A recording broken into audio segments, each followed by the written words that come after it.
Kalau sampai udah keempat kalinya nih, kalau sampai lu nih ya, salah satu lu nih yang kena random picking sama Vina nih, udah abis lu. Oh ya. Abis tuh, ini udah ketiga kalinya. Iya. Udah ketiga kali, ini gue udah ngomong, sekali lagi ada yang kayak gitu. Gue random aja yang paling tai nih, ngomongnya mana, jebret, gue ambil, cuman hitungan 15 menit, nggak sampai 5 menit doang, gue udah dapat koordinatnya, apa segala macam, gue samperin orang telepon situ, udah langsung hidup.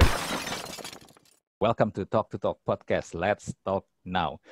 Jumpa lagi bersama gue Andri, dan hari ini guest kita kedatangan seorang wanita cantik, presenter terkenal Indonesia, penggemar olahraga, BJJ, penggemar Manchester United. Gak lain dan bukan adalah Vina Filipe. Apa kabar Vina? Hai. Halo. Aku manggilnya apa nih? Pemirsa, Sobat Andri. Pendengar aja lah ya, pendengar setia. Vina, ngomong-ngomong, ya. Kan panggilannya kalau gue lihat di Instagram Lavina ya, itu bisa nyambungnya gimana? Kan namanya Vina Filipe, itu kenapa namanya tiba-tiba bisa Lavina? Karena nama panjangnya panjang banget, Latania Vinanda Filip Putri gitu. Oh. Panjang banget ya. Dengar-dengar orang tua ini ya, ada yang dari Filipina ya? Filipina, lahirnya di Davao, terus Betawi, tapi lamanya di Jakarta, Betawi asli, punya gaye, abis itu nyokap Padang, Pariaman. Jadi jatuhnya gue orang Padang. Jatuhnya orang Padang. Berarti kadang papa ikut ke ibu kan. Betul. Papa Filipina tuh ya. Ya, Betawi. Iya.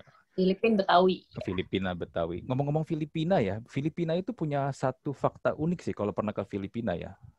Itu adalah negara di mana McDonald dan KFC itu kalah sama restoran ayam goreng lokal, which is Jollibee. Nah, enak tuh katanya. Belum pernah coba. Tapi Jollibee itu bukan di Filipina doang, di mana-mana juga terkenal enak.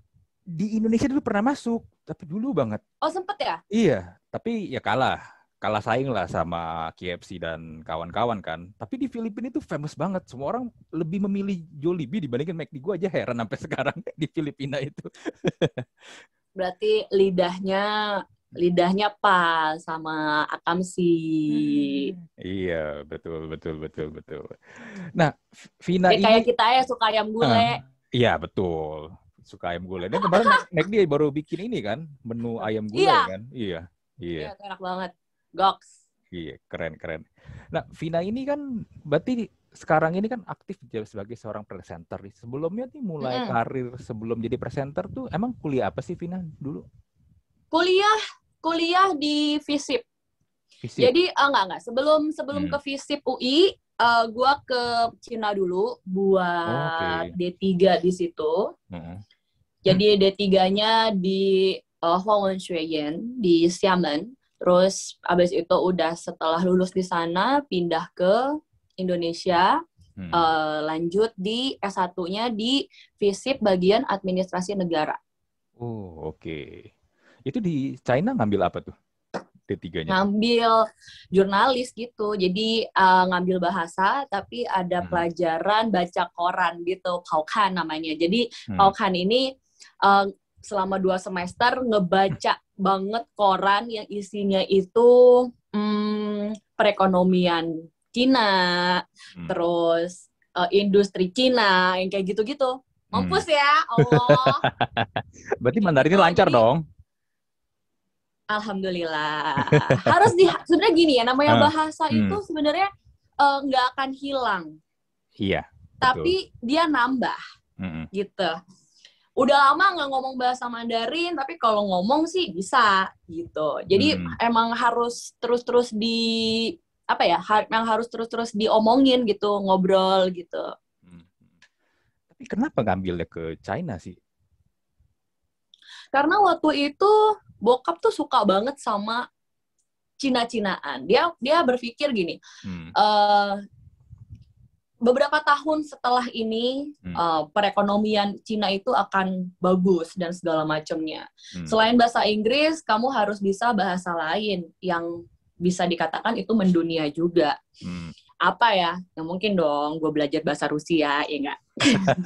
Tapi bahasa Rusia itu eksotis loh. Bahasa Rusia ternyata keren banget gitu iya. kan.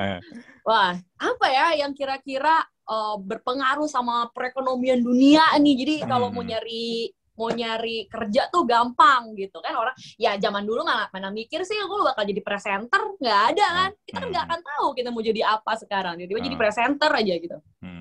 Akhirnya dulu tuh mikirnya, oh iya ya, gue kan mau masuk diplomat nih, ya udahlah, gue jadi ini aja deh, masuk jadi mahasiswi Mandarin gitu, sastra Mandarin. Ya udah, akhirnya pas kesana dapat beasiswa, ya ada gratis lah ya di sana, nggak bayar apa segala macem. Cuman yang namanya Cina itu kan bukan yang seperti kita lihat sekarang ya, orangnya keras, terus bagaimana dengan pendidikannya gitu loh. Pas nyampe sana ternyata pendidikan yang santai banget yang gue dapetin di Indonesia ini membuat gue kaget di sana.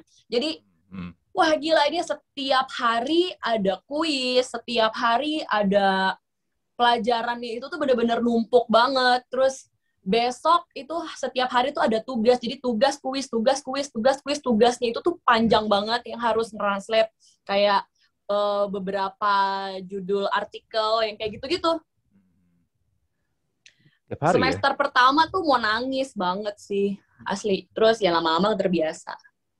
Gitu. Nah, jadi pas udah nyampe sana baru mikir, ya udah tujuan gue datang ke Cina adalah untuk belajar bahasa Mandarin, terus mendalami juga, selain belajar bahasa Mandarin juga gue harus mendalami bagaimana cara mereka berpikir, bagaimana cara mereka bertahan hidup juga gitu kan. Terus bagaimana cara orang white foreign tuh gue nih misalnya orang luar yang masuk ke sana untuk belajar bertahan hidupnya itu gimana gitu, dengan mereka yang nggak bisa bahasa Inggris sama sekali. Mereka kan menutup diri sekali kan, Google aja nggak ada, adanya Weibo, kayak gitu-gitu. Jadi bagaimana mereka, pola pikir mereka, caranya tuh gimana, terus budayanya tuh gimana sampai sekarang tuh melestarikannya, kayak gitu-gitu semuanya. Betul. Belajar tuh semuanya di situ. Kalau ngomong bahasa ya, dulu gue juga pernah kerja bareng sama orang China tuh. Mereka kan masuk ke sini, bikin perusahaan. Waduh, bener-bener tuh ya. Shock culture-nya tuh bener-bener parah banget. Mereka bener kan, mereka nggak ngerti Facebook, nggak ngerti Google. Sedangkan sistem yang harus dipakai di Indonesia itu kan Facebook, Google, ya semuanya lah. Itu bener-bener kayak ngajarin anak kecil mulai lagi pakai handphone. Setengah mati dah pokoknya. Iya. Itu. Jadi mereka itu nggak mau mengikuti zaman. Mereka yang membuat zaman itu sendiri. Kalau misalnya lu pengen ngajak kita buat istilahnya apa ya, buat kerja sama atau kerja bareng, ya lu mau nggak mau harus ngikutin rules kita. Ya which is kita menutup diri tentang yang lain gitu. Negara kita punya sendiri kok, orang kita bisa punya kok, ini apa segala macam ya kayak gitu. Mau nggak mau gitu. Betul. Ya jadi waktu pas gue nyampe sana, yang gue terima adalah kerasnya mereka, striknya mereka, nggak pandang bulu apa sama sekali, mau lo orang luar, mau lo orang mana, mau lo beasiswa, mau enggak gitu kan, mau lo pintar, mau bego, pokoknya semua tuh pukul rata gitu. Dan mereka tuh paling seneng sama mahasiswa tuh yang menghargai mereka, misalnya menghargai culture, menghargai waktu, karena kalau telat semenit aja kan nggak boleh. Ya Allah, mending semenit, 30 detik aja udah suruh pulang. Kayak gitu. Jadi mereka tuh benar-benar menghargai orang yang menghargai mereka gitu. Karena kalau menurut mereka waktu itu adalah uang. Jadi benar-benar harus dihargai banget. Mereka tuh benar-benar pulang nih ya, pulang kuliah nih, kan masuk jam 8 pagi.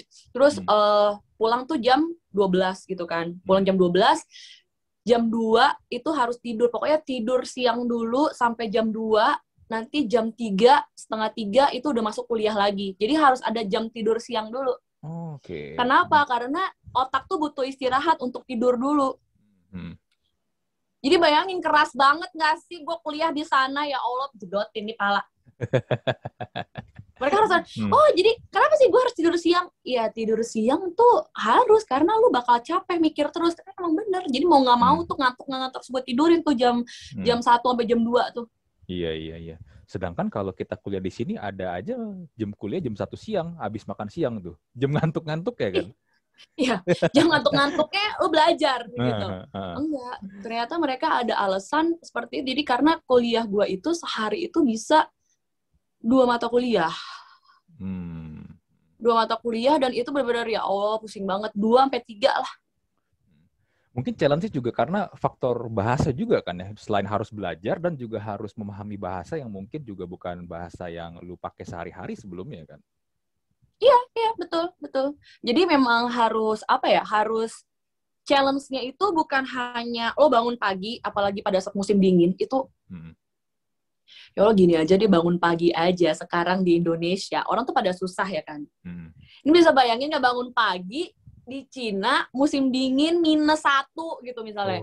Itu udah males banget. Jadi tuh gue bener-bener harus ada trigger nih, wah kalau misalnya gue nggak datang, gue nggak lulus nih. Udah kayak gitu doang aja sih. Nah, belum lagi udah nyampe sana harus bahasanya lagi kan. Jadi kita harus ada vocabnya lagi. Kita bagaimana dengan berpikir dengan otak lo yang masih dingin gitu. Iya, pusing nggak? Bener. Dan Mandarin tantangannya susah lagi. Ada ini kan beda bunyinya aja walaupun ngomongnya sama, ya tone-nya sama, itu udah beda arti kan? Iya, betul. Jadi ada 4 tone sih. Ya, itulah makanya challenge-nya itu bukan hanya masalah susah subjeknya, tapi juga susah culture-nya, susah bertemannya, susah beradaptasi dengan makanannya, susah jam tidur, susah cuaca, banyak banget deh. Jadi pokoknya tahun pertama tuh gue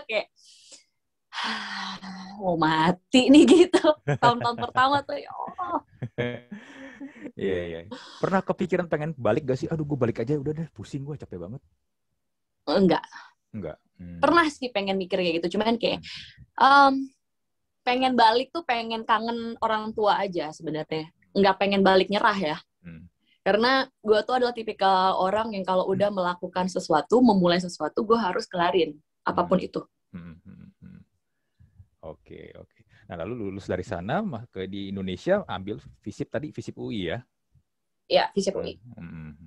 Nah, lulus dari FISIP UI itu gimana ceritanya bisa jadi presenter?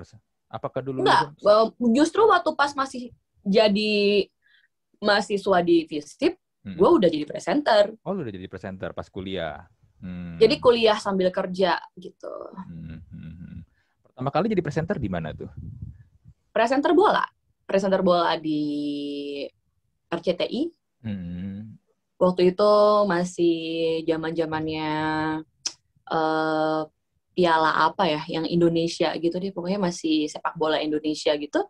Abis itu diberhentikan kan, sempat diberhentikan tuh persepak bolaan Indonesia tuh. Iya. Abis itu kosong. Nah, di antara waktu kosongnya itu main film, terus waktu itu film pun juga pakai bahasa Mandarin 100% lagi ya, cuma 20% doang untuk pakai bahasa Indonesia sama Kantonis. Abis itu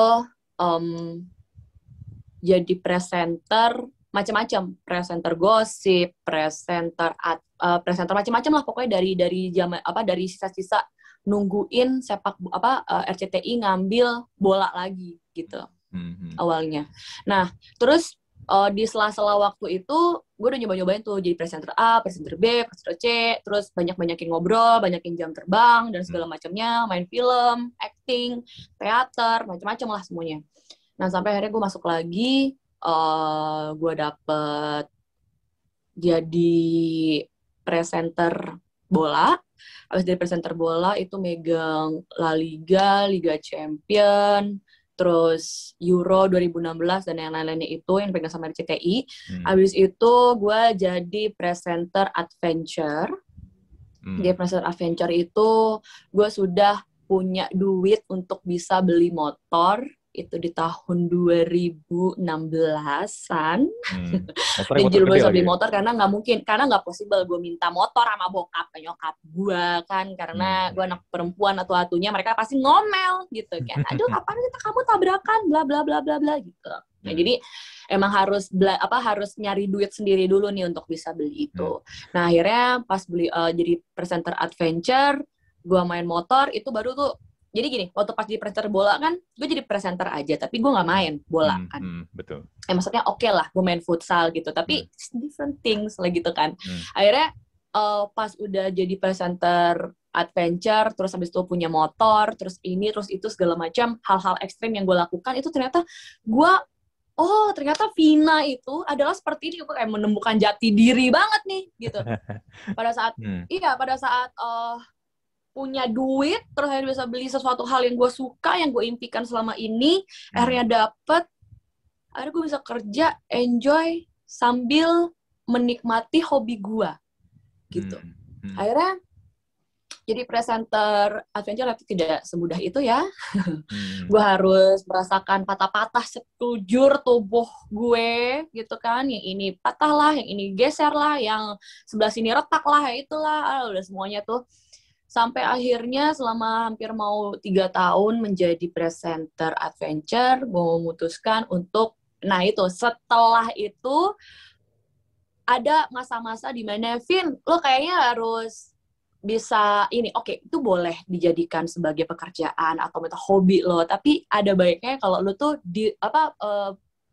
membagi waktu dengan teman-teman dan juga keluarga, karena selama syuting itu di rumah tuh cuman 4 hari, abis itu pergi lagi. Jadi sebulan itu gue cuman punya waktu untuk keluarga dan teman-teman tuh selama 4 hari doang.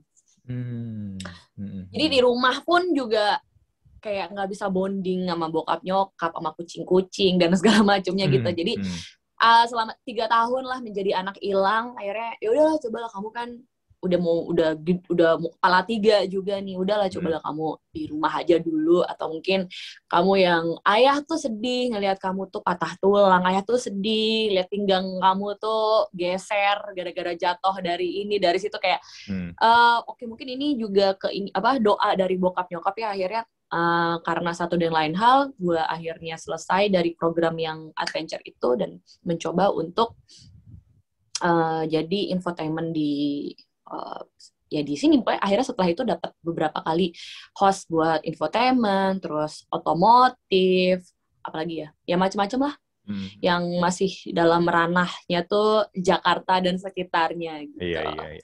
Dan abis itu langsung COVID kan, COVID. Jadi ya waktunya tepat lah gitu. Ini berarti dulu lu nggak demen olahraga atau gimana sih? Karena lu tadi kan dari dulu emang gue olahraga. Emang dulu olahraga. Iya. Nah, ketika jadi presenter bola itu, lu juga udah demen bola. Lu tahu knowledge tentang bola atau? Iya, kan lah kalau nggak casting gimana masuk? Kan kadang-kadang ini yang gue pernah denger aja sih, gue nggak tahu atau nggak, makanya gue mau make sure aja nih. Kadang-kadang cewek itu dipilih jadi presenter bola emang karena ya fisiknya aja gitu. Gue nggak cakep. Nggak, gue nggak cakep. Gue tuh nggak cakep dan nggak seseksi itu untuk menjadi seorang presenter bola. Hey, biasa aja. Kalau gue ngelihat presenter bola ya zaman sekarang, cewek-cewek gue lihat, wow, luar biasa gitu kan. Gue tuh kayak enggak deh gitu. Jadi kalau menurut gue untuk beberapa program nggak melihat itu sih. Kalau menurut gue ya, ada yang ini lebih mentingin apa, lebih mungkin lebih banyak kemana gitu beratnya untuk menerima seorang presenter. Kita nggak tahu, mereka punya apa ya istilahnya ya, level-level sendiri lah. Oh ya, ini masuk gara-gara ini gara-gara ini. Dan waktu itu gue sendirian, masih belum ada cewek lain. Waktu itu setelah pokoknya terakhir setelah Mbak Tamara, abis itu gue sendirian, terus pertama kali juga kan, jadi gini, ini kan adalah impian gue menjadi seorang sportcaster gitu kan, apalagi di RCTI Sport pada saat itu, at that time. Yang gue, sebenarnya gini, walaupun lo sepintar apapun, lo menguasai materi, lo tahu bola, lo gila bola, ya pokoknya lo di luar kepala lo lah gitu kan, itu akan tertutup dan akan kalah dengan mental lo pada saat live. Bagaimana lo duduk di bersama dengan komentator legend gitu kan, terus ngobrol apa segala macam, materi yang udah lo tulis, yang udah lo hafalin, yang udah lo baca, semua itu akan hilang gitu, karena mental itu matters banget. Jadi gue ngerasain waktu pertama kali gue live itu, gue nangis-nangisnya. Kenapa? Karena saking groginya gitu loh. Grogi banget ya, gila ya ini tuh. depan kamera apa segala macem, terus vibe-nya tuh gimana ya, kayak apa ya, kayak istilahnya tuh vibe-nya tuh beda aja gitu loh, vibe pada saat live dan pada saat kita lagi gladi resik istilahnya gitu kan, apalagi pada saat kita ngobrol berdua doang nggak ada kamera, itu akan berbeda 180 derajat apa yang sudah lo prepare di saat lo live. Gitu, jadi kayak wow, ini pengalaman yang luar biasa banget sih. Berarti memang demen MU udah dari lama juga ya? Wah, dari 2000 berapa ya? Dari 2005. 2005. Pokoknya jangan-jangan. Jadi gini, gue itu tuh banyak yang bilang, "Phil, lo kenapa sih suka MU segala macam?" Jadi kan kalau gue di Twitter kan gue tuh sering diserang sama netizen alay nggak jelas itu kan. Ya, terus perkara oleh in, oleh out, oleh steward, ya kayak gitu. Jadi intinya gini. Kenapa gue amat sangat concern terhadap manajer? Karena kenapa gue suka gini? Balik lagi dulu deh, kita tarik dulu deh. Kenapa gue suka Manchester United gitu? Ya karena bukan karena Manchester United itu pada saat itu punya Ronaldo, bukan pada saat itu punya Beckham gitu loh, bukan. Karena pada saat itu dia dipimpin oleh seorang manajer yang luar biasa yang bernama Sir Alex Ferguson. Jadi cara Sir Alex ini untuk cara Fergie ini untuk bisa komunikasi dengan dengan pemain, terus bagaimana cara dia mengerti posisinya ini enaknya di mana, ini apa segala macam. Jadi sebenarnya kan semua ini kan adalah strategi kan. Pemain itu kan cuma ditaruh gitu kan, sesuai dengan kemampuannya mereka gitu. Oh ya, dia lah bagusnya di sini. Masa iya, maksudnya lu tuh dibayar mahal gitu untuk sebuah klub, ya otomatis lu nggak usah diajarin, udah tahu dong gitu loh. Jadi Sir Alex itu bukan hanya itu, dia bukan hanya strategi yang bisa dia bukan strategi yang bagus doang ya, yang bisa dia terapkan kepada timnya, tapi dia juga ngedengerin anak-anaknya juga. Maunya enaknya kayak gimana nih, kayak gitu segala macam. Dan ya pada saat itu kan berbeda banget ya sama yang sekarang. Jadi gini, sepak bola itu mempunyai politik yang besar sekali gitu, sama kayak negara lah intinya kayak gitu. Siapa yang berkuasa di sana, apa segala macam. Nah, Ferguson ini bukan yes man seperti Ole gitu, yang selama ini gue lihat ya yes man banget gitu. Nggak, aku tuh nggak gini, gue tuh nggak mau ngomong lah yang jelek-jelek tentang Glazer, what segala macam gitu ya, bodo amat ya, lo juga udah pada tahu gitu, nggak usah gue omongin juga gitu kan.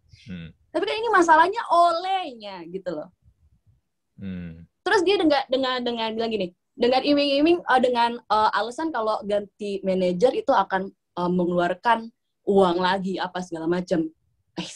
Alasan aja gitu, ngerti gak sih? Jadi gini, Manchester United itu sudah bagus dari dulu dipegang, ya maksudnya gini, waktu pas sama Fergie pun juga ya lama lah untuk bisa menjadi Manchester United sekarang yang betul. Seperti dulu gitu loh. Oh, butuh 10 tahun kan Fergie untuk bisa seperti itu juga.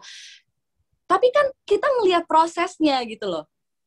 Kita ngelihat gitu, oh ini orang kayak gimana nih, bukan hanya sama pemain tapi juga sama atasannya gimana, terus ngobrolnya gimana, politiknya pun juga gue ngelihat gitu loh pada saat dipegang sama Fergie. Jadi setelah Fergie terus digantikan tuh sama si manajer A, manajer B, manajer C segala macem, gue ngeliatnya itu udah berantakan, ngerti gak sih Mas? Iya, ngeliat banget. Udah berantakan. Ini tuh bukan hanya sekedar main bola lagi gitu. Intinya tuh gitu. Iya, betul. Ngerti gak sih gitu? Tapi orang-orang ini tuh mikirin cuman ya main bolanya aja. Tapi sebenarnya ya enggak. Ini tuh bukan masalah main bola doang. Ini sekarang tuh udah beda banget gitu. Ya makanya tuh emang tergantung sama manajer sih, mau nggak mau ya gimana lagi gitu. Betul. Kalau kita baca buku biografinya Sir Alex ya, atau mungkin kita juga lihat beberapa biografinya film, kayak misalnya Mourinho segala macam gitu, kita sebenarnya ngeliat banget sih, gimana tuh ngurus klub itu memang bener kayak tadi lu bilang, gak hanya cuman masang pemain, pilih formasi, udah main gitu. Itu bener-bener ngurusin manusia, kayak ngurusin company, ngurusin perusahaan, dan itu sangat-sangat complicated banget. Apalagi kalau ini ya, kayak Ferguson lah, dia pernah juga konflik sama Beckham. Pernah konflik sama Roy Keane. Jabstam itu pemain-pemain bintangnya semua loh. Tapi ya dia mau nggak mau harus kasih tahu, kasih lihat. Gue bosnya, lu nggak patuh sama gue, lu out. Sih? Iya. Itu. Jadi gini, mereka butuh sosok bapak. Bapak itu kan gini, bapak itu gini deh sama bokap gitu. Gue sama bokap gue lah jauh-jauh banget ya ngomongin bapak orang gitu. Bapak gue aja deh. Bokap gue tuh sayang sama gue. Oh iya, nah ini apa semua dikasih gitu kan. Tapi di saat gue salah, dia marahin. Gitu loh. Sebenarnya tuh butuh sosok bapak gitu loh. Yang tegas. Yang bisa ngatur. Intinya kayak gitu sih. Enggak yang cuman kayak, iya, yaudah gue gini aja deh biar gue tetap dipakai. Gitu, iya. Ngerti gak sih Mas? Iya bener. Iya. Yang kayak gitu-gitu tuh gue gak suka. Gue gak ada masalah sama Ole. Tapi Manchester United tuh, maksudnya gini, bukan hanya Manchester United mungkin kali ya. Ya aku gak tahu sama klub-klub yang lain. Karena ya kan klub kesukaan gue gitu kan. Yang gue tahu kan ya MU doang. Tapi ya kita butuh itu gitu loh. Butuh orang yang bukan diktator ya. Apa deh istilahnya? Yang tegas lah gitu. Tegas dan bukan hanya sama respect sama pemain-pemainnya. Dan respect. Exactly. Betul sekali respect. Itu juga ini. Gue demen Real Madrid kan. Itu yang juga gue lihat dari sosoknya Zidane ya. Pas Zidane akhirnya ngambil kursi pelatih dari ya ini buat Real Madrid kan. Kan waktu itu sempat ada satu musim tuh berantakan tuh. Rafael Benitez lah. Berantakan. Iya. Nggak bisa waktu pas Zidane Zidane itu naik aja juga banyak pro dan kontra itu zaman-zaman gue itu tuh. Iya. Masih jadi presenter bola tuh. Iya, tapi yang gue lihat adalah gini. Akhirnya kenapa bisa berhasil? Mereka respect sama Zidane. Zidane itu bisa ngambil hati pemain-pemainnya dan juga pemain-pemain juga ngelihat ini pelatih gue juara dunia nih, juara Liga Champions nih, ini juga juara Piala Eropa nih. Maksudnya semua gelar udah pernah dipegang sama dia gitu loh. Dan dia bisa akhirnya buktiin emang dengan, ya lu bayangin, nggak ada klub sekarang kan yang bisa hat-trick Liga Champion kan selain mereka kan. Itu ada pembuktian ya. Itu. Bener sih. Itu. Dan ya gue tipikal orang yang percaya kalau, jadi kita gini, karena kita tuh udah capek ya kan gue kan suka Manchester United ya, kita tuh udah capek gitu loh, aduh apaan sih nih, jadi kayak pengen main cepet aja gitu. Kalau misalnya oke percobaan manajer satu musim gitu ya, kalau misalnya musim ini nggak berhasil udah ganti gitu, ganti aja udah gitu, udahlah kayak main cepet aja. Terus kalian bilang iya enggak dong, kita kan harus ada proses ini segala macam. Iya lu lihat aja kalau misalnya awalnya udah begini, lu bisa kira-kira musim selanjutnya apa gimana kan gitu. Banyak kok teman-teman gue ngelihat banyak banget tuh mantan ex pemain Manchester United yang dulu tuh sempet satu tim sama Ole juga yang komentarin kayak gimana. Gue juga gue baca-baca kan ternyata bukan gue doang nih yang berpikir seperti ini, kayak orang-orang juga gitu ya. Ada yang belain, ada yang belain, ada yang kontra juga gitu. Ya tapi ya udahlah ya. Kita kan nggak ada naruh saham di situ. Masa iya didengar gitu. Betul. Kita cuma komentarin aja. Kita fans layar kaca aja sih. Kita fans layar kaca, apalagi gua remah-remah rengginang siapa ya udah kita mah komentarin aja. Ini si ini begini nih, oh iya komentarin, ya udah gitu doang. Tapi nothing to do with it gitu, ya udah. Dan Vina ini kan juga suka ini ya sama olahraga Brazilian Jiu-Jitsu ya, BJJ ya. Ya. Itu mulai kapan tuh? Oh mulai tahun 2018-an akhir itu gua mulai nyoba-nyoba. Nyoba-nyoba, abis itu on off, baru bener-bener into it banget. Bener-bener kayak ini gue serius deh nih sama Brazilian Jiu-Jitsu ini. Itu 2019 akhir. 4 bulan sebelum COVID Desember. Menjelang COVID juga. 4 bulan sebelum Desember waktu itu. Pas COVID itu udah selesai tanding. Sempet juara juga kan ya waktu itu ya? Sempat. Kenapa pilihnya BJJ dari semua cabang bela diri? Oh enggak, sebelumnya gue boxing sama Muay Thai kan. Sempat tanding-tanding juga itu.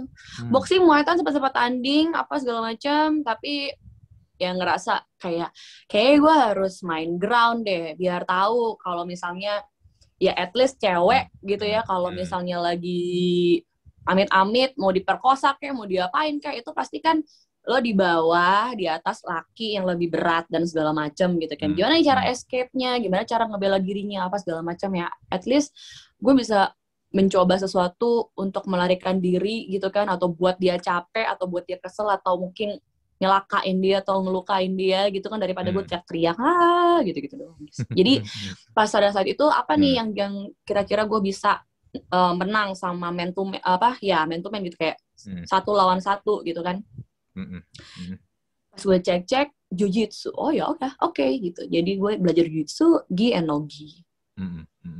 Dan tapi begini, kan gue juga follow Instagram lo ya. Belakangan ini kan mungkin ini kedua kalinya lagi ya, lu marah-marah dan komplain terhadap komen-komen orang yang ini 3 kali. Oke. Ini ketiga kalinya. Lu jadi bayangin kan warga Indonesia nih gobloknya kayak gimana? 3 kali terhadap komen-komen cowok-cowok yang aduh gue juga gimana ya? Gue juga ngeliatin menurut gue ini cowok-cowok ini goblok ya memang ya. Maksud gue gue nggak ngelihat apa yang salah dengan foto lu gitu ya. Mungkin lu lagi sedang ini ya sparring sama yang cowok ya, atau mungkin juga lu lagi sedang foto lu lagi pakai giginya ini kan berbersihin jujitsu kan.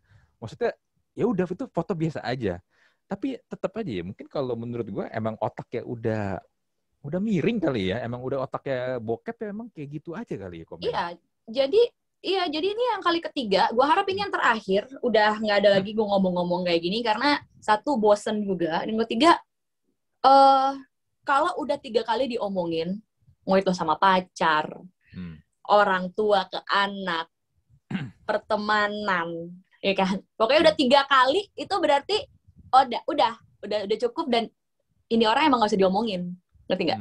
Tapi at least dikasih tahu nih kalau kita itu nggak nyaman. Dan kita sudah memberikan kesempatan sebanyak 3 kali. Yang pertama itu gue komplain di Twitter. Jebret di Twitter. Udah. Abis itu aman tuh. Paling enggak udah sampai sekarang, waktu itu kan gue bener-bener di komen ini kan emang kayak nggak senonoh banget kan pada saat di foto gue tanding. Gila kali lu. Maksudnya foto gue tanding. Itu kan cewek sama cewek. Foto cewek sama cewek aja dikomenin aneh-aneh. Jadi 1 yang gue tahu di sini kesimpulannya adalah nggak perlu gue ngerol sama cewek ataupun cowok, gue tetap di komen aneh-aneh kalau gue posting foto jujitsu atau video jujitsu. 1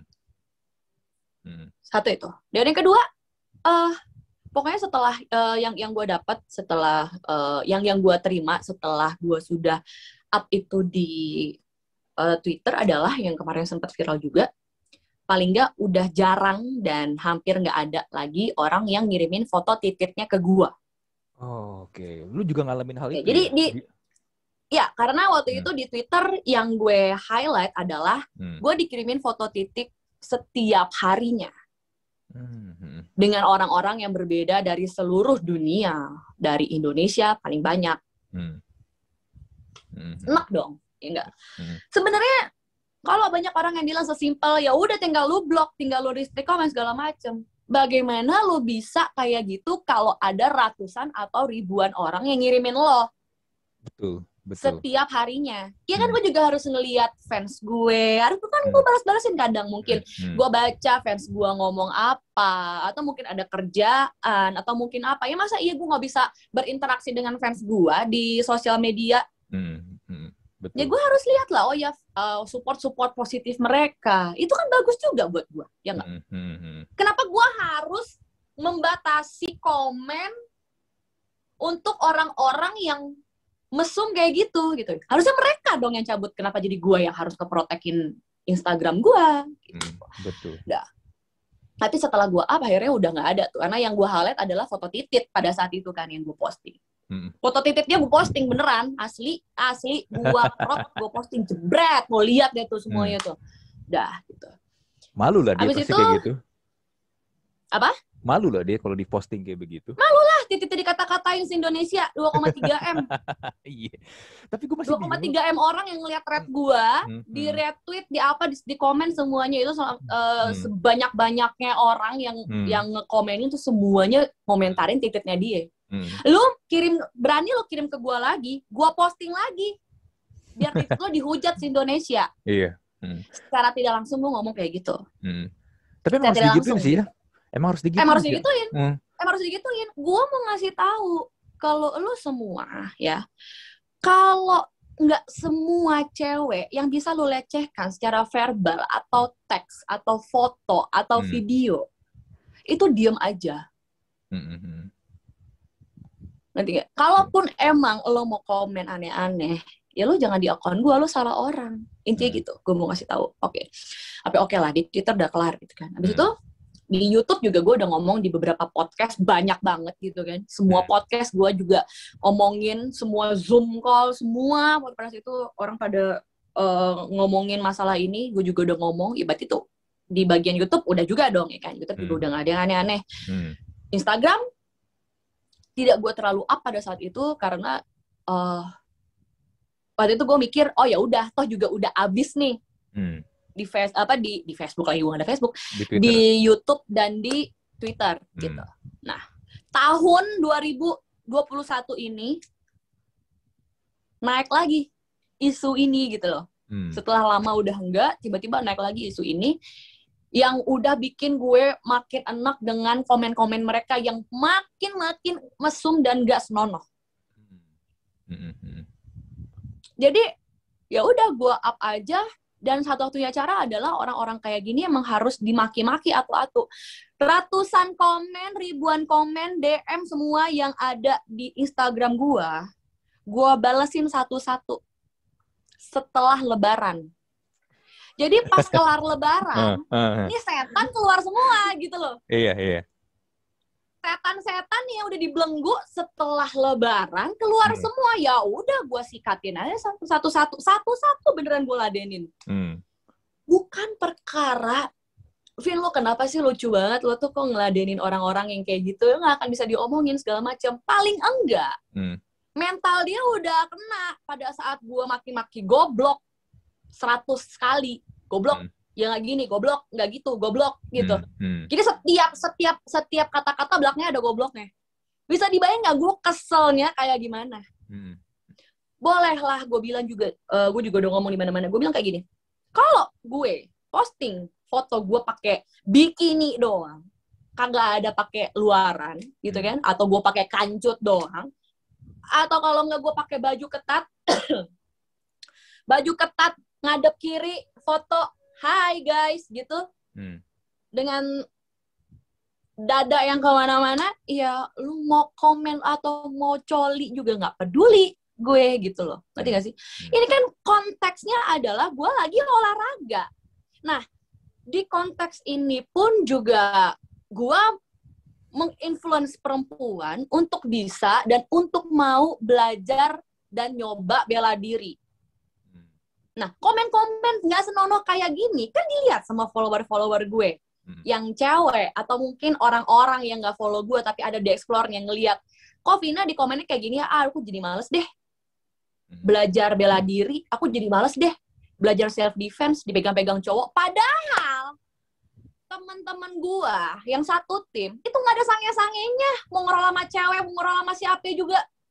Ngerti gak sih? Iya, ngerti. Ngapain? Gini, kalau misalnya emang lo mau peluk-pelukan sama perempuan ya, atau peluk-pelukan sama laki, seperti yang orang-orang itu tuduhkan kepada teman-teman gue dan gue, ya ngapain juga gue mesti bayar mahal-mahal buat latihan jujitsu.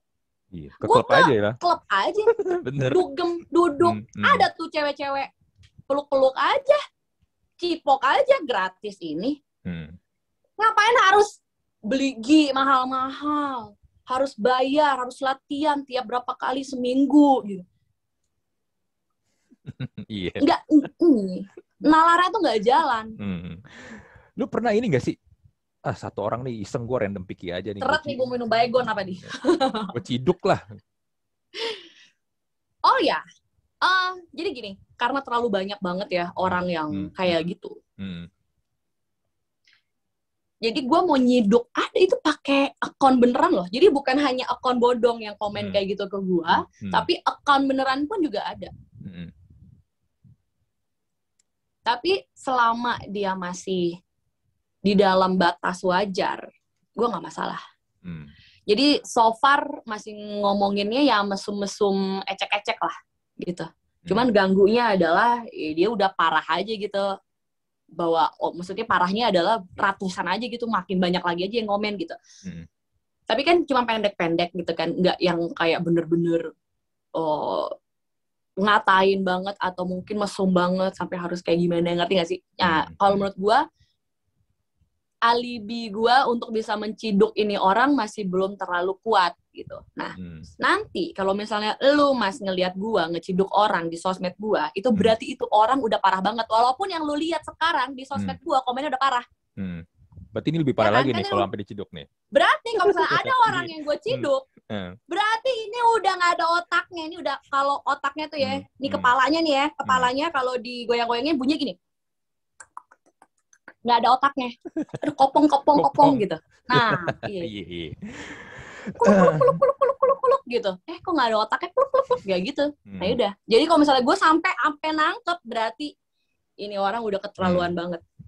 Dan emang wajib digebukin sih.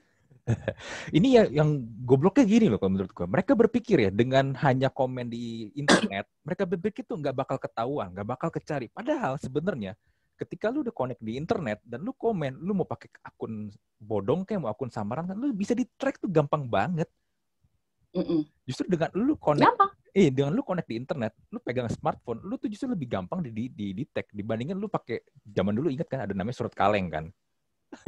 Yang surat nggak tahu siapa yang ngirim, pokoknya dikasih aja ke lu, terlalu bingung nih siapa yang nulis. Nah, kalau sekarang lu dengan bicara seperti ini, lu lebih gampang di-detect. Ya, gue pernah nge-tag account bodong gitu kan, segala macam. Cuman hitungan, sebenarnya sih udah ketahuan dia ada di mana gitu kan, udah ketahuan di mana. Cuman hitungan menit dia tahu mungkin ada yang ngeset dia langsung ganti lagi ke account yang lain, bodong lainnya. Jadi orang yang punya akun bodong adalah pengangguran. Pastilah. Itu yang gue tahu. Ngapain kita bikin akun bodong? Itu. Kan? Iya. Karena ngapain lu standby di depan komputer atau depan handphone kalau lu nggak nganggur? Iya, benar.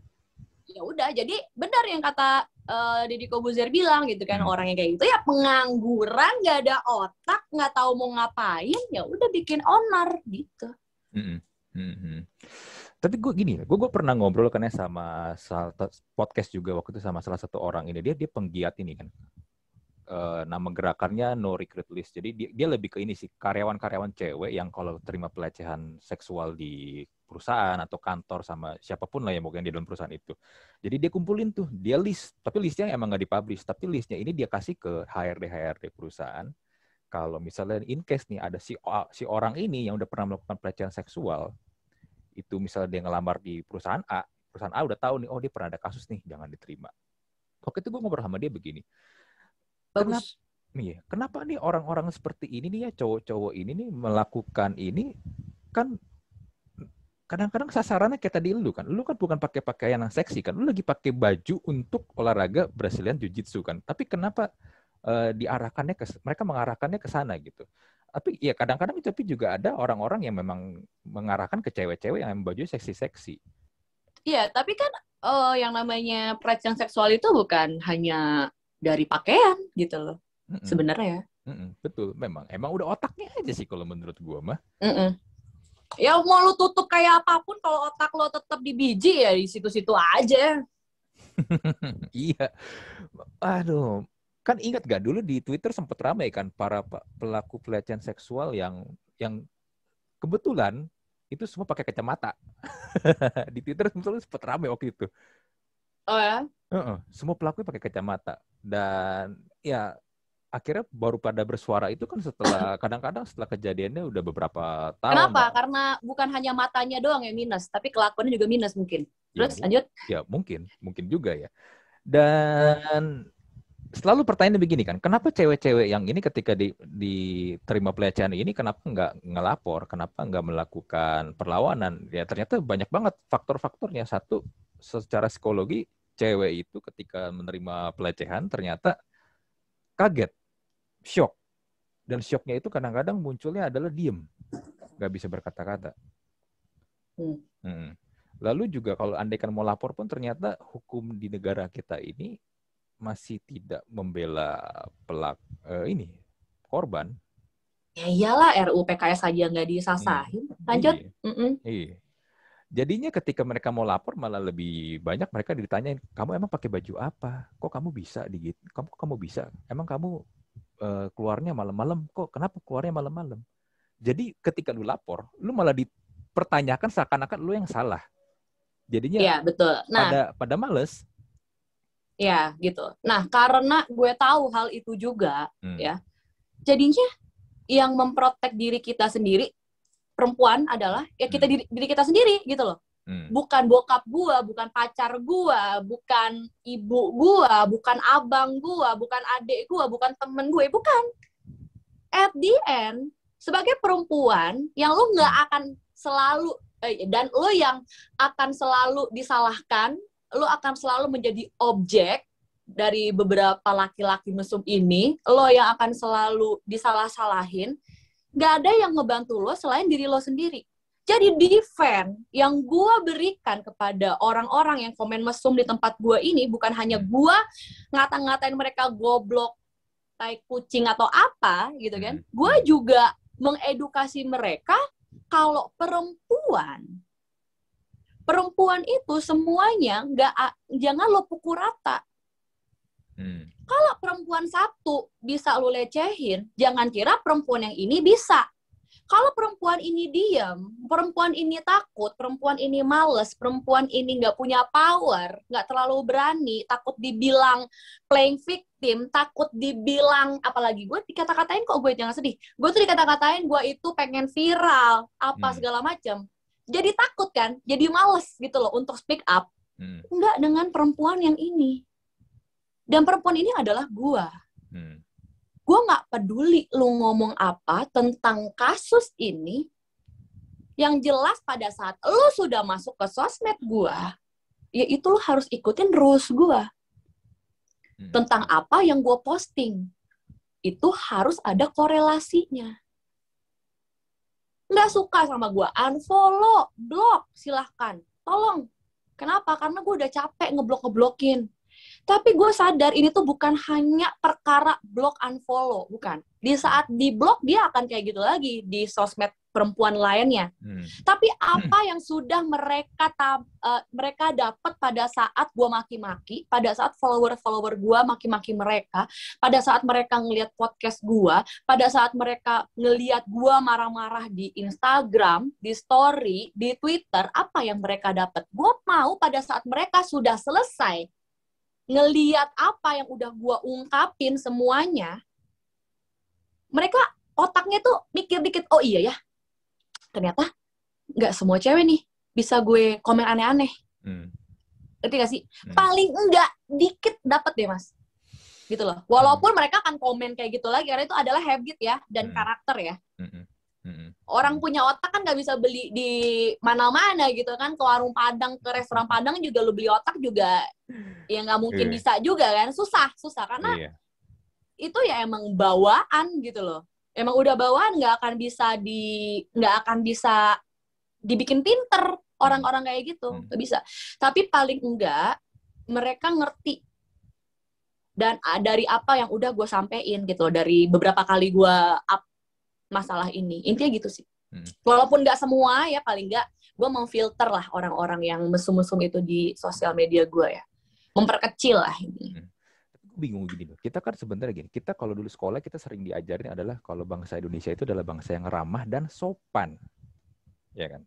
Tapi nggak ada, gue nggak pernah ngelihat itu lagi sekarang di sosmed. Iya makanya kan, ini gue jadi bingung loh, dengan tindakan-tindakan begini berarti kan menunjukkan ternyata banyak sekali orang-orang di negara kita ini tidak sopan kan? Iya.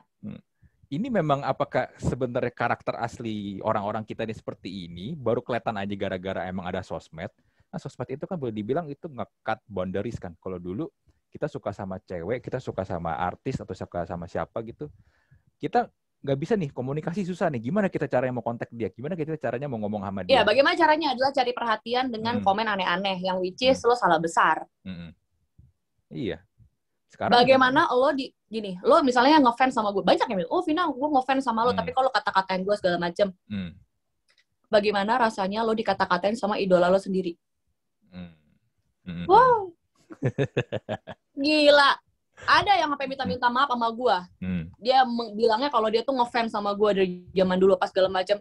Fans tuh nggak kayak gitu. Fans itu mendukung secara positif apa yang gue lakukan. Bukan mengomentari hal negatif, itu namanya juga. Itu bukan fans, itu namanya follower abal-abal. Iya. Ya, nyari perhatian doang, bener. Nyari perhatian doang. Pertama itu, nyari perhatian. Nyari perhatian satu. Dan yang kedua, adalah ya mereka semakin sosmed itu semakin memperlihatkan bentuk manusia dan warna manusia secara secara teks lah, intinya kayak gitu. Secara teks, secara gambar gitu kan, kita posting secara mungkin video, mungkin secara visual. Jadi kita tahu, oh ini orang ternyata aslinya kayak begini ya, kayak begitu ya gitu. Ngerti gak sih? Ya kalau misalnya orang kayak gue, kan gue orangnya diem-diem aja nih sebenarnya di sosmed, nggak pernah aneh-aneh kan, nggak pernah viral, pengen ini, pengen itu, ngapain gue gitu. Gue nggak males gitu loh, karena gue tipikal orang yang males ngeliat komen-komen, balas-balas sosmed itu sebenarnya gue males. Twitter aja, nih ya, Twitter itu nggak ada yang gue baca. Jadi komen-komen orang ini yang ngata-ngatain gue bani oleh out ini, gue tuh nggak pernah gue bacain. Kenapa? Karena Twitter itu tempat gue ngeluarin unek-unek gue. Gue begini, begitu, ya udah. Dan itu juga untuk berinteraksi dengan follower gue yang sama-sama suka Manchester United dan yang sepemikiran aja gitu. Kalau untuk tweet warna segala macam, gue sih nggak pernah ngurusin gitu. Untuk orang-orang yang pengen pansos dan orang-orang yang pengen dilihat banget gitu, caper banget kayaknya di sosmed tuh nggak pernah gue liatin.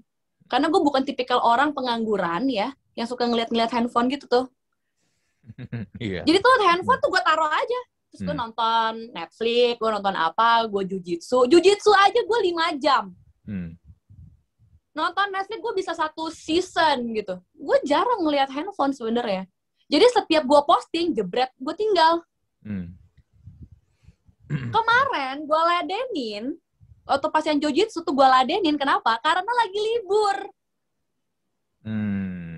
Lagi libur, gue lagi gak ada syuting, terus gue nggak latihan, terus satu-satunya yang gue lihat notifikasi itu adalah komen itu, dan semua komen, ratusan komen pertama sebelum gue ngomel-ngomel adalah komen mesum.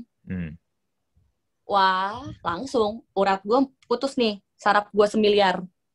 Dia langsung kata-kata jebret daripada gue makan hati gitu kan, mendem kagak jelas, gue kata-katain aja nih follower abal gitu. Iya, tapi menurut gue memang harus ada ini sih ya, shock terapi sih, ke at least lu random picking lah salah satu orang aja. Menurut lo Mas Andri, yang gue lakukan udah bikin shock terapi belum sama orang-orang yang komen di postingan gue? Kan lu pasti lu baca komen gue juga dong.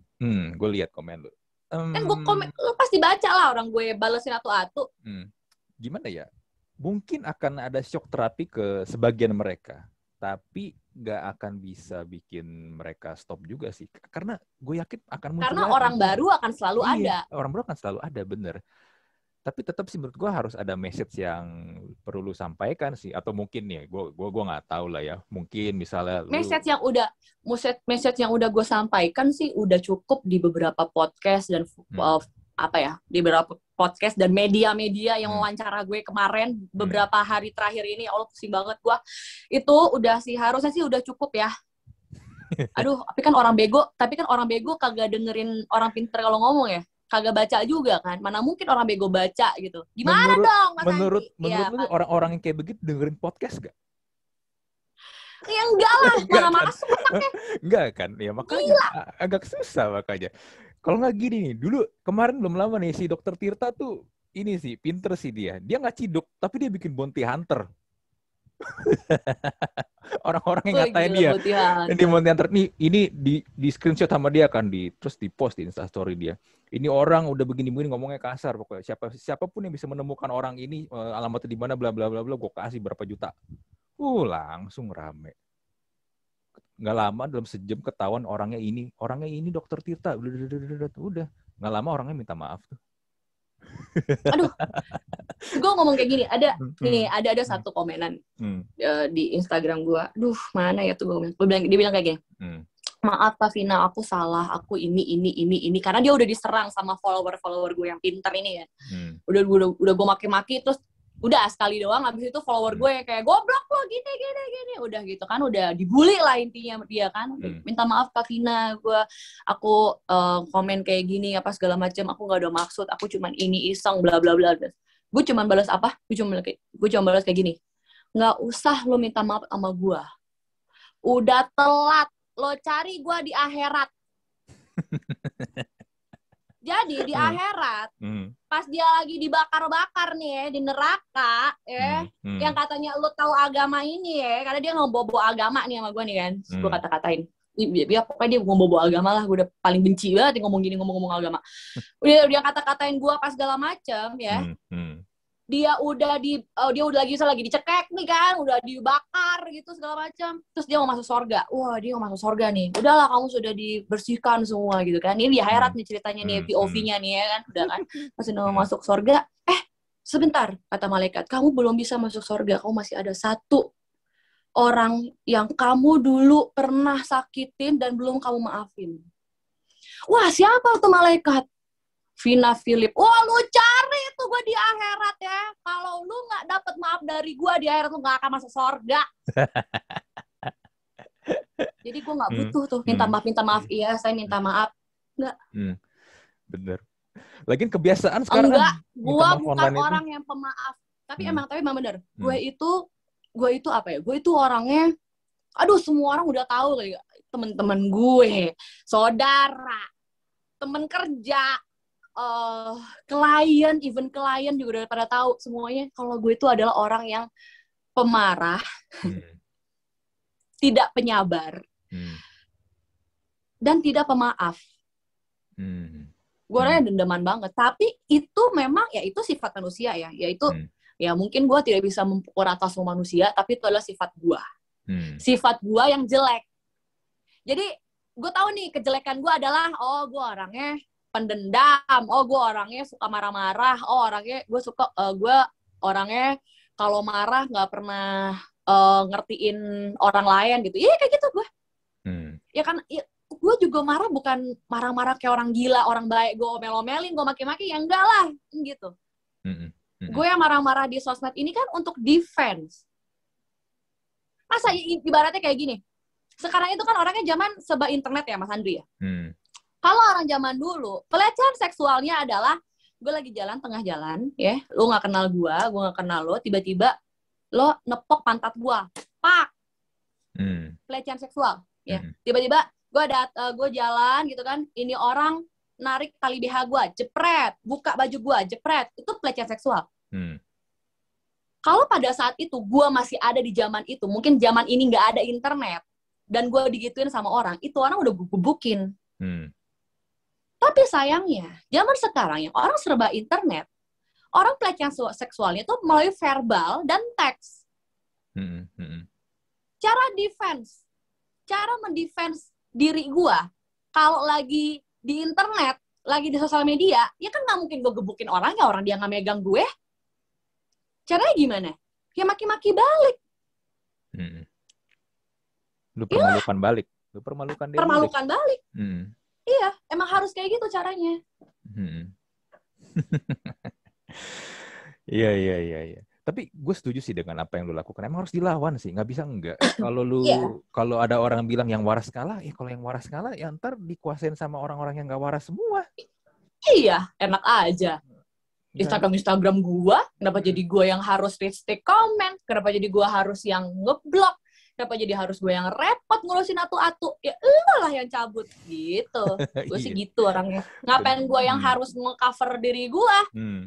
Iya kan? Kan bener. Itu dosa gue. Terus sampai lu yang ngatur, lu yang harus mikir jangan sangean gitu loh. Heran. Bener. Terus bobo agama apa sih? Iya. Terus berpikir, habis itu gini, iya kan Kak nggak muhrim ngerol sama cowok. Ini self-defense. Ya masa iya kalau misalnya gue di tengah jalan, gue diperkosanya sama perempuan. Nah iya.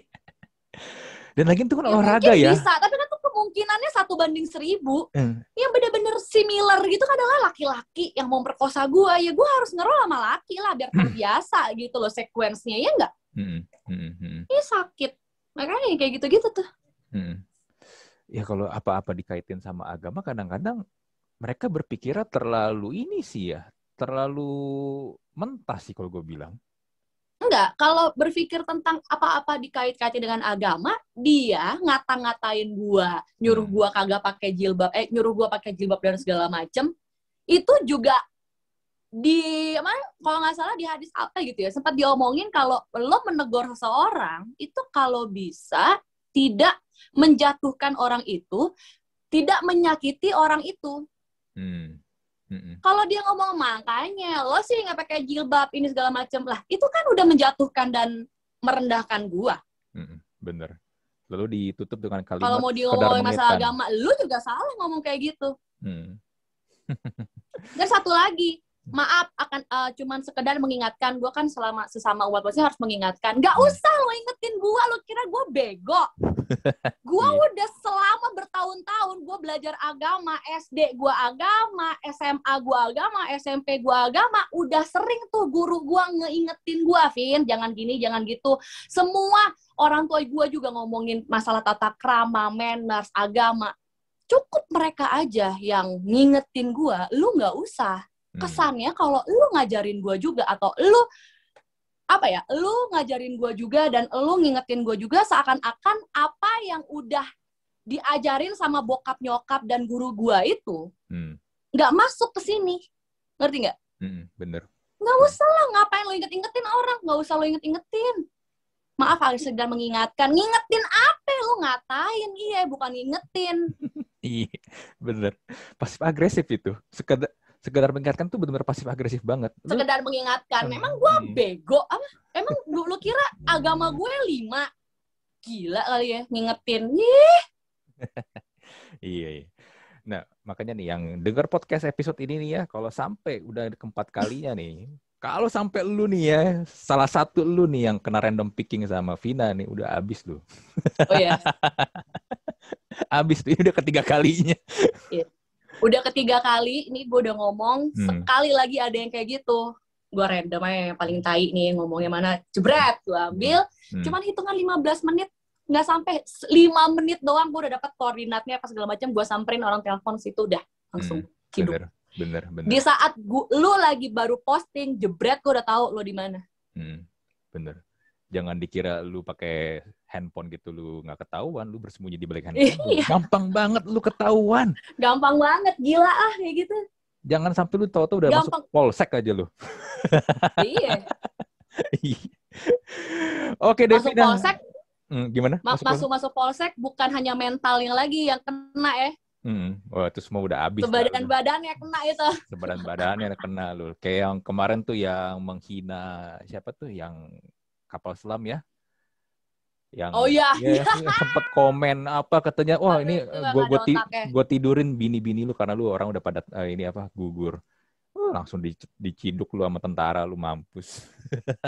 Itu juga tuh. Ya, makanya hati-hati ngomong di internet. Betul. Oke Devina, thank you banget buat ngobrol-ngobrolnya. It's nice talking to you. Ini. Thank you. Sukses banget ya buat nanti ini ke depannya. Kalau dengar dari Bung Wesley, besok mau ke Ambon? Iya, hari ini, malam ini, jam 11. Oh, malam ini. Oke. Lagi ada acara TV? Mau riding di sana, jadi ada Cleveland lagi sudah buka dealer baru di Ambon. Jadi kesempatan gue buat keliling-keliling Ambon sambil motoran, terus ngobrol-ngobrol sama komunitas sana, kayak gitu-gitu deh. Seru. Ambon tuh seafoodnya mantep-mantep tuh, jangan sampai kelewatan. Mantap. Terus kayu putihnya juga mantap, dan yang lebih mantepnya lagi adalah ini adalah perdana kalinya gue naik pesawat setelah setahun pandemi. Oh my god. Oke, save like ya malam ini ya. Thank you banget Vina untuk waktunya. Oke. Thank you. Sehat-sehat terus Mas Andri. Iya, sama-sama. Sekalian.